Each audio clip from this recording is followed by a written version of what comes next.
খাস কলকাতায় কলেজের মধ্যেই এক ছাত্রীকে গণধর্ষণের অভিযোগ উঠল। এবার কসবার আইন কলেজে কলেজ ক্যাম্পাসের মধ্যেই এবার ছাত্রীকে চরম নির্যাতনের অভিযোগ উঠল। এই ঘটনাকে ঘিরে তোলপাড় রাজ্য।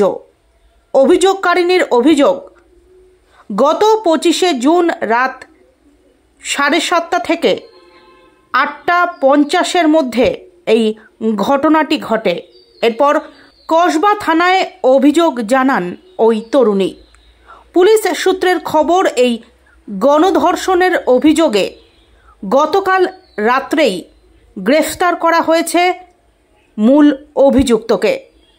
এর মধ্যে ধৃত মূল অভিযুক্ত কলেজেরই প্রাক্তনী, আর বাকি দুজন ওই কলেজেরই পড়ুয়া। প্রথমে তালবাগান এলাকা থেকে গ্রেফতার করা হয় দুই অভিযুক্তকে।